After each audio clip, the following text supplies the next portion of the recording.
샬롬! 중고등부 여러분, 오늘 하루 어떻게 지냈나요?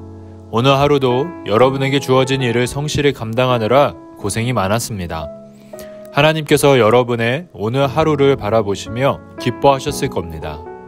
밤이나 낮이나 말씀 묵상 4일째 여러분들과 함께 알아가고 싶은 조선의 그리스도인은 도산 안창호 선생님이십니다. 많은 친구들이 어릴 적 안창호 선생님의 전기를 읽어보았을 거예요. 안창호 선생님께서는 많은 독립운동가들과 상하이에서 대한민국 임시정부를 세우시고 나라의 독립을 위해 힘쓰셨던 것을 친구들 모두가 알고 있을 것입니다. 이외에도 안창호 선생님께서 나라의 독립을 위해 헌신한 흔적들이 정말 많이 남아 있습니다. 그 중에서 목사님이 여러분과 나누고 싶은 것은 안창호 선생님의 정신입니다. 안창호 선생님께서는 나라의 독립을 위해 힘을 키워야 한다고 강조하셨습니다. 여러분, 선생님께서 말씀하신 힘은 일본을 무찌를 전투력이 아닙니다. 선생님께서는 민족을 일으킬 힘은 건전한 인격에서 나오며 건전한 인격은 덕에서 나오며 덕은 진실한 마음에서 나옴을 강조하셨습니다. 선생님께서 강조하신 진실한 마음에서 우러나오는 건전한 인격의 정신은 예수님으로부터 시작된 것입니다. 안창호 선생님께서는 어릴 적부터 나라를 세우기 위해 힘이 필요하다는 것을 깨닫고 있으셨습니다. 어린 시절 선생님에게 힘이란 군사력, 경제력과 같은 실력이었습니다. 그래서 어린 시절 선생님께서는 학교에서 열심히 공부하셨죠. 그런데 여러분, 안창호 선생님께서 다니신 학교가 어떤 학교인지 아나요? 지난 겨울 우리가 배웠던 언더우드 선교사님께서 세우신 구세학당이었습니다. 기독교 학교에서 공부한 안창호 선생님께서는 자연스럽게 예수님을 믿게 되었고 선생님께서 생각하시는 힘의 의미도 예수님 중심으로 점점 변화되었습니다. 이러한 진실한 마음을 강조하신 선생님의 정신은 많은 이들을 감동시켰고 선생님의 정신을 따르는 많은 학교들이 세워졌습니다. 그리고 안창호 선생님의 정신으로 세워진 학교에서 우리나라의 위인들이 나올 뿐 아니라 한국 교회를 든든히 세워갈 진실한 그리스도인도 나왔습니다. 안창호 선생님은 예수님께서 말씀하신 진실한 마음을 가진 마음이 청결한 참된 그리스도인이셨습니다. 여러분, 에스더서에 대해 알고 있나요? 에스더서의 배경과 일제치하에 있던 우리나라의 상황은 많은 공통점이 있습니다. 하나님의 말씀을 떠난 이스라엘은 당시 최고의 힘을 가진 바벨론에 의해 멸망하게 됩니다. 그 후 많은 이스라엘 사람들이 바벨론의 포로로 끌려가게 되는데요. 시간이 지나 바벨론보다 더 강한 나라 페르시아가 등장합니다. 페르시아의 왕 고레스는 바벨론을 점령하고 바벨론에 있는 이스라엘 사람들에게 고향으로 돌아갈 수 있도록 선을 베풉니다. 많은 이들이 이스라엘로 돌아갔지만 페르시아에 남아있던 이스라엘 사람들이 있었습니다. 에스더서는 전쟁의 포로라는 과거를 가지고 페르시아에서 살아갔던 이스라엘에 대한 이야기입니다.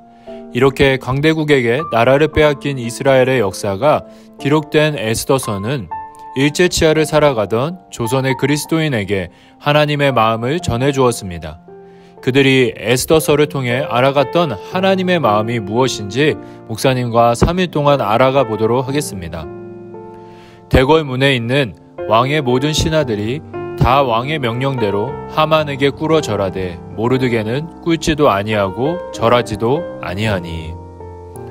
고레스 왕을 이어 아하수에로 왕이 페르시아를 다스렸을 때에 왕은 신하 중에 하만이라는 자의 지위를 높여 모든 신하들 위에 두었습니다. 이에 모든 신하들이 왕에게 절하듯 하만에게 절했습니다. 이렇게 모든 이들이 하만에게 절하며 그를 높일 때 모르드게라는 사람은 하만에게 무릎을 꿇거나 절하지 않았습니다. 모르드게는 왜 하만에게 절하지 않았을까요? 그 이유는 그가 유다족 속 이스라엘 사람이었기 때문에, 그리고 하만이 아각 사람 아말렉 족속이었기 때문입니다. 몇몇 친구들은 목사님, 모르드게가 유다 사람이면 그가 믿음 때문에 하만에게 절하지 않은 거죠? 라고 생각했을 거예요. 그럴 수도 있습니다. 하지만 그것보다 더 분명한 이유가 있습니다. 이스라엘에게 아말렉 족속은 항상 이스라엘을 괴롭히는 원수들이었습니다. 이스라엘과 아말렉의 원수 관계는 모세 때를 지나 이스라엘의 첫 번째 왕인 사울을 거쳐 지금 모르드게 때까지 계속되고 있는 것입니다. 아말렉 족속은 역사 속에서 자신의 이익을 위해 계속해서 이스라엘과 마찰을 일으켜 왔습니다. 이것을 너무나 잘 알았던 모르드게는 자신의 민족을 공격해왔던 아말렉 족속 하만에게 절할 수 없었던 것입니다. 아니나 다를까 하만은 모르드게가 유다 족속인 것을 알고 그를 포함한 유다인들을 다 죽일 계획을 세웁니다. 모르드게가 민족의 원수에게 절하지 않는 모습 속에서 우리는 조선의 그리스도인의 모습을 볼 수 있습니다. 조선의 그리스도인들은 하나님 안에서 한 형제인 일본을 사랑했습니다. 하지만 겉으로는 우리나라를 위한다고 말하며 우리나라를 자신의 나라의 이익을 위해 이용하려는 악한 마음을 가진 일본에게는 절대 마음을 주지 않았습니다. 안창호 선생님께서 독립운동 중 붙잡히셨을 때 일본은 선생님을 매수해서 많은 조선인의 마음을 사려 했습니다. 그때 선생님께서 이런 말씀하셨습니다. 살아계신 하나님께서 우리 대한의 독립을 명령하고 계시기 때문에 우리 대한은 반드시 독립할 것이다. 그러나 나는 절대로 일본이 망하기를 원하지 않는다. 좋은 이웃나라 되기를 원할 뿐이다. 내가 대한의 독립을 주장하는 것은 비단 우리 대한만을 위한 것이 아니다. 넓게는 동양의 평화 그리고 일본의 복리까지 위하자는 것이다.